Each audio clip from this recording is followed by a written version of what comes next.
నేను ఇవాళ ఓపెన్గా అడుగుతా ఉన్నాను. హరీష్ రావు గారికి నేను సూటి ప్రశ్న వేస్తున్నా. ఈ రాష్ట్ర ముఖ్యమంత్రి రేవంత్ రెడ్డి గారికి కూడా నేను సూటి ప్రశ్న వేస్తున్నా. నా మీద కుట్రలు ఎప్పటి నుండి ప్రారంభమైనాయి? ఎప్పుడైతే హరీష్ రావు గారు రేవంత్ రెడ్డి గారు ఒకే ఫ్లైట్లో హైదరాబాద్ నుండి ఢిల్లీకో, ఢిల్లీ నుండి హైదరాబాద్లో ఒకే ఫ్లైట్లో వాళ్ళిద్దరు ప్రయాణం చేసి వచ్చినప్పుడు హరీష్ రావు గారు రేవంత్ రెడ్డి గారి కాళ్ళు పట్టుకొని సరెండర్ అయినాక ఈ కుట్రలు స్టార్ట్ అయినాయి. నా మీద ఈ స్టోరీలు స్టార్ట్ అయినాయి. మా కుటుంబాన్ని విడగొట్టాలనేటటువంటి కుట్ర స్టార్ట్ అయింది. నేను ఛాలెంజ్ చేస్తా ఉన్నా, రేవంత్ రెడ్డి గారు మీరు చెప్పండి, ఆ ప్రయాణం జరిగిందా జరగలేదా? హరీష్ రావు గారు మీరు చెప్పండి, ఒకే ఫ్లైట్లో మీరు రేవంత్ రెడ్డి గారితో కలిసి వచ్చిండ్రా రాలేదా? ఆ తర్వాత నుండే నా మీద ఈ కుట్రలు జరుగుతున్నాయా లేదా? సరెండర్ అయింది మీరు. కవిత గారు ఏదైనా మాట్లాడితేనేమో వెనుక రేవంత్ రెడ్డి గారు ఉన్నారని చెప్పని ఓవైపు బీఆర్ఎస్ నాయకుడు, లేదు కవిత గారు మాట్లాడుతున్నప్పుడు వాళ్ళ వెనుక రేవంత్ రెడ్డి గారు ఉన్నారని చెప్పనేటువంటి మాట. రేవంత్ రెడ్డి గారు ఒక నాయకుడు, ఆయన వెనుకనే అందరూ ఉండాలి. ఆయన ఒక్కరు వెనుక ఉండాల్సిన అవసరం ఏముందో నేను అడుగుతున్నా. రేవంత్ రెడ్డి గారు ఒక నాయకుడు, ఆ నాయకుడి ఆధ్వర్యంలో జరిగిన ఎన్నికల్లో కాంగ్రెస్ పార్టీ ప్రభుత్వం అధికారంలోకి వచ్చింది. అలాంటి మా రేవంత్ రెడ్డిని పట్టుకుని ఒక వర్గమేమో కవిత వెనుక ఉన్నదని చెప్పంటారు, కవితనేమో హరీష్ రావు, సంతోష్ రావు వెనుకున్నారని చెప్పనమాట. ఇది హాస్యాస్పదం.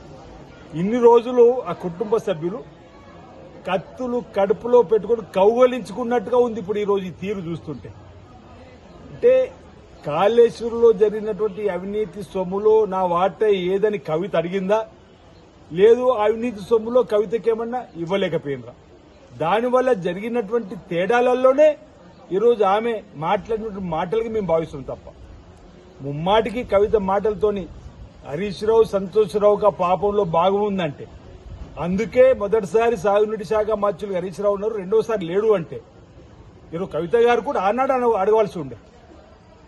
ఏదో ఏ రోజైతే మొదటి 5 ఏళ్లలో అవినీతి సొమ్మును హరీష్ రావు ఖాతాకు పోతుందని చెప్పని గమనించి, అందుకేనేమో రెండోసారి ముఖ్యమంత్రి హోదాలో కేసీఆర్ గారే సాగునీటి శాఖను కూడా పెట్టుకున్నాడు.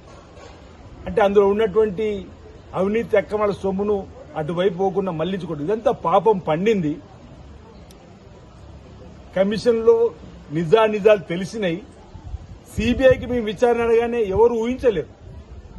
వీళ్ళు సిట్టో సిఐడి ద్వారానో రాష్ట్ర ప్రభుత్వం విచారణ జరుపుతుందేమో. ఇక ప్రతిరోజు ఈ రాష్ట్ర ప్రభుత్వం తిట్టచ్చు, రాజకీయ కక్ష సాధింపులు భాగంగానే సిట్టు విచారణ, సిఐడి విచారణ అని చెప్పండి. ఈరోజు మేము పారదర్శకంగా ఎలాంటి కక్ష సాధింపు లేకుండా కేంద్ర ప్రభుత్వ రంగ సంస్థ అయినప్పుడు సిబిఐ ద్వారా విచారణ అన్నాం. ఇప్పుడు గొంతులో వెలికే పడ్డట్టు అయిపోయింది, అటు బీజేపీకి ఇటు బీఆర్ఎస్. అరే అటువైపు ఇటువైపు మాకు బీజేపీ గల్లీలో లొల్లి పెట్టుకుని ఢిల్లీలో ఇన్ని రోజులు దోస్తీ చేస్తుంది. ఇప్పుడు మరి బీఆర్ఎస్ సంబంధించిన అవినీతి అక్రమాలకు సంబంధించి మనపైనే విచారణ చేయమని చెప్పని తెలంగాణలో ఉన్న కాంగ్రెస్ ప్రభుత్వం చెప్తే ఇప్పుడు ఏం చేద్దామని ముందుకు ఏ విధంగా పోవాలి, వెనక్కిపోతే ఏ విధంగా అనేది వాళ్ళ ఆలోచన.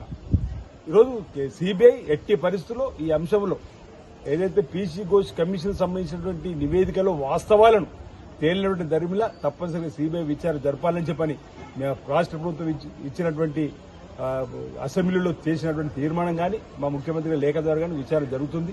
అందులో వారిపైన తగు చర్యలు తీసుకుంటూ చెప్పని ఒక భావన వ్యక్తం చేస్తుంది. కవిత గారి ఎపిసోడ్ అంతా కుటుంబ వ్యవహారం కింద నేను చూడాల్సిన అవసరం ఉంది. ఈరోజు కవిత వెనుక కాంగ్రెస్ పార్టీ లేదు, అటు సంతోషరావును వాళ్ళ వెనుక కూడా మా రేవంత్ రెడ్డి గారు లేదు.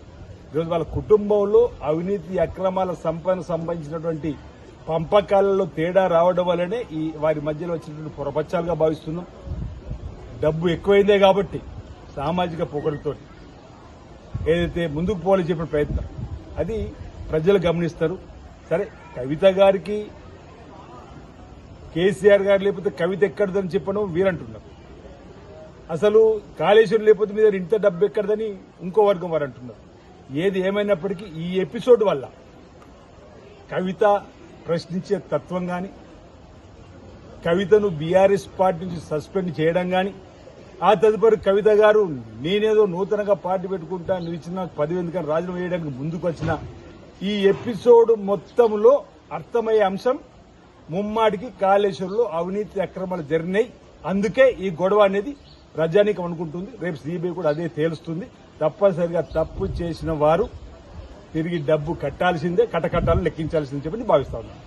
హిట్ టీవీ యాప్ ఇందులో short news, live news, entertainment shows, movies, digital magazines తో పాటు మీ జిల్లా వార్తలను కూడా ఫ్రీగా చూడొచ్చు. ఇంకెందుకు ఆలస్యం, వెంటనే హిట్ టీవీ యాప్ ని డౌన్లోడ్ చేసుకుని ఫ్రీగా ఎంటర్టైన్మెంట్ పొందండి. Hit TV app. Hit TV app. Please download Hit TV app. Hit TV యాప్ని ఫ్రీగా డౌన్లోడ్ చేసుకొని ఎంజాయ్ చేయండి. మీకు నచ్చిన ఎంటర్టైన్మెంట్ కోసం హిట్ టీవీ యాప్ ని ఫ్రీగా డౌన్లోడ్ చేసుకుని ఎంజాయ్ చేయండి. హిట్ టీవీ యాప్ ని డౌన్లోడ్ చేసుకుని ఆస్వాదించండి, ఆశీర్వదించండి. ఇంతమంది సెలబ్రిటీలు హిట్ టీవీ యాప్ ని డౌన్లోడ్ చేసుకోండి అని చెప్తున్నారంటే ఎంత మంచి యాప్ ఆలోచించండి. అమెరికా అమెరికాలో చదవాలనుకునే వాళ్ళకి విశ్వసనీయమైన పేరు మన శౌర్య కన్సల్టెన్సీ. UK లో 1 year masters. UK లో 1 year masters. 2 years work permit up to 5 years visa. Contact Saurya Consultancy. Contact 89851 89851.